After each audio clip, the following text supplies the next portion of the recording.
In this lecture, we are going to look at the code for the exponentially weighted moving average.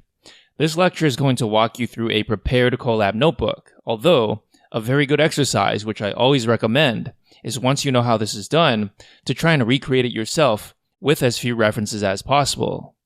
As always, you can check the lectures How to Code by Yourself and How to Practice for a more in-depth discussion.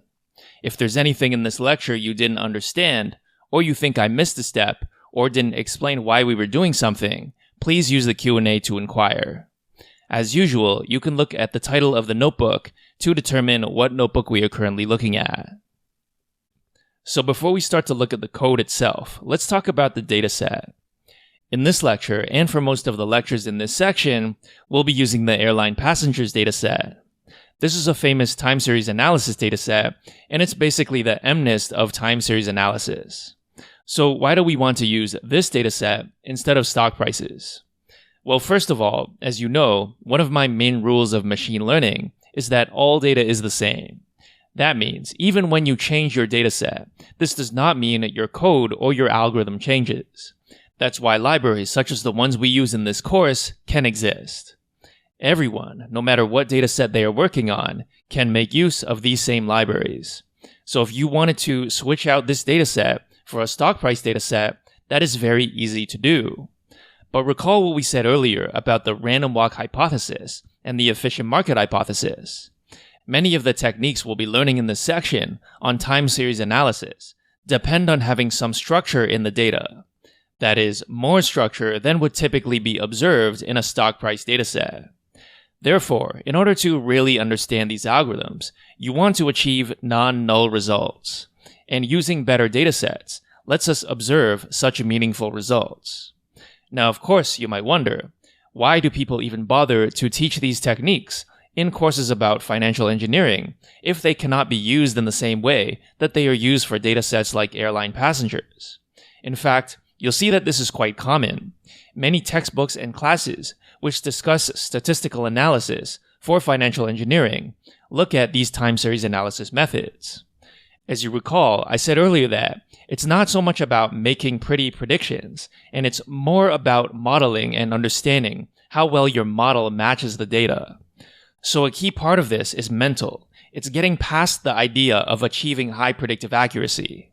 Certainly, high predictive accuracy is motivating, and it's a good indicator that your algorithm is doing what it's supposed to do, and that's why we're looking at the airline passengers dataset for the next few lectures. Furthermore, let's recall that stock prices are not the only kind of data that one cares about in financial engineering. At more advanced levels, you're going to realize, hey, actually, trying to predict stock returns is actually a very small, niche part of finance. There's actually so much more work that people in finance do. For example, you might have a job where your task is to forecast the cost of an engineering project. This will require you to do things like forecast sales numbers and other trends. So not looking at stock prices does not necessarily indicate that you are not doing finance. As you will see, if you take a course purely on time series analysis, many time series datasets look like the airline passengers dataset.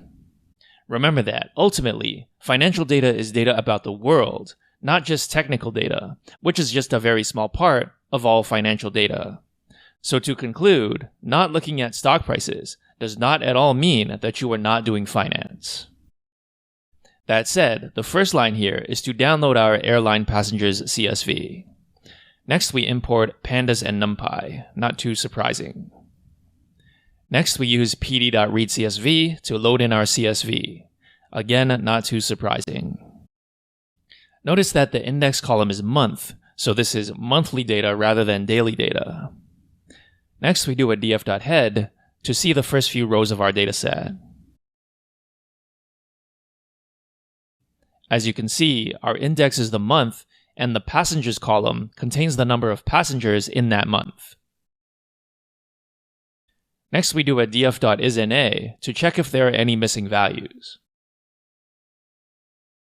Since the sum is 0, there are no missing values. Next, we do a df.plot to plot our dataset. So let's spend some time analyzing what we are seeing.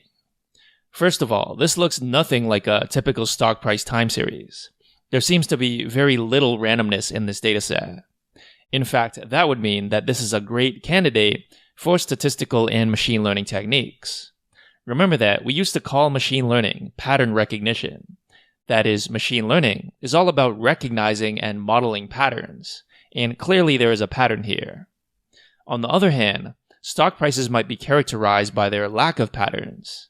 We can see that, with this dataset, there seems to be a trend component and a cyclical component. The trend means that the signal is generally going upwards.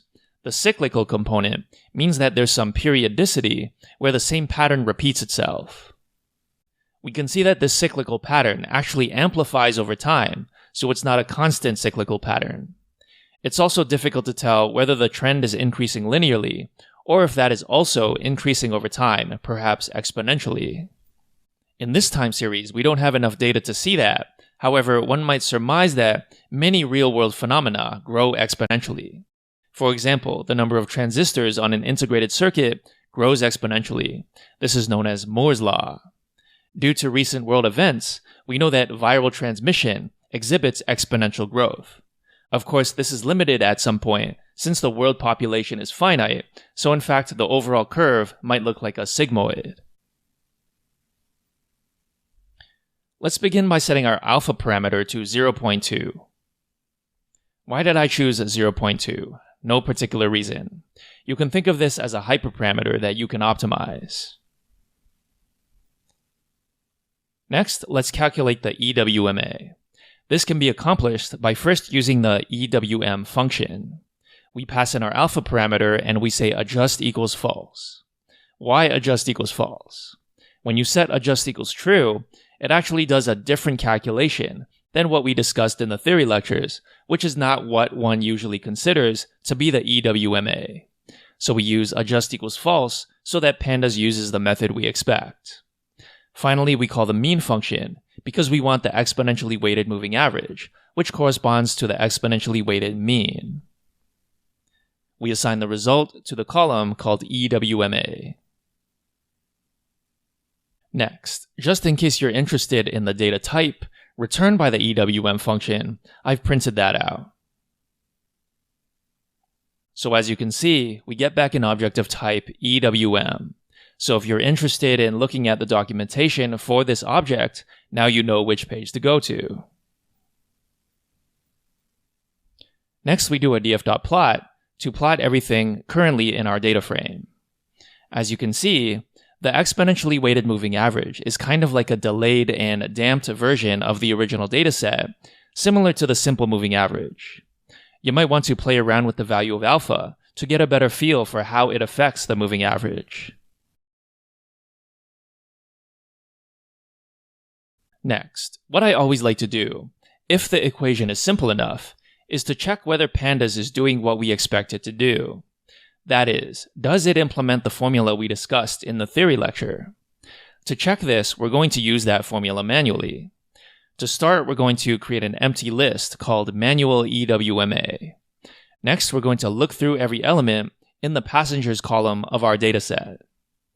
Inside the loop, we're going to check whether our manual EWMA list is empty or not.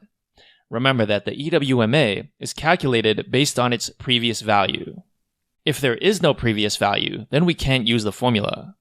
Of course, that occurs on the very first value. The question is, how does EWMA initialize itself? In fact, there are many answers to this question. You may have seen in my machine learning courses that the typical answer is to set the first value to 0. This induces a bias in the moving average because if, let's say, all your actual values are above 100, as they are in this case, the average is going to get pushed down from 100 to 0, as if 0 were actually part of the dataset. There is a way to correct this using a method called bias correction, which is used in modern optimization algorithms such as Atom. However, that's outside the scope of this course. For us, we will simply use the method of copying the first value. Otherwise, when the length of manual EWMA is greater than 0, we simply use our formula. We assign the result to x hat, and then we append x hat to our list. Finally, when we are outside this loop, we assign our list to a new column of the data frame called manual.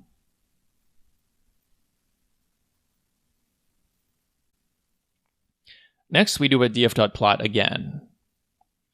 We see that indeed, our manual calculation appears to match what pandas does. Now you have a much better understanding of what pandas is doing under the hood. Note that we can also do a df.head to check how close the values actually are. From the small printout, they appear to be exactly the same. Now, since these two columns are exactly the same, the next thing I'm going to do is remove the manual column since it's redundant. This will help us clean up our data frame for the next few lectures.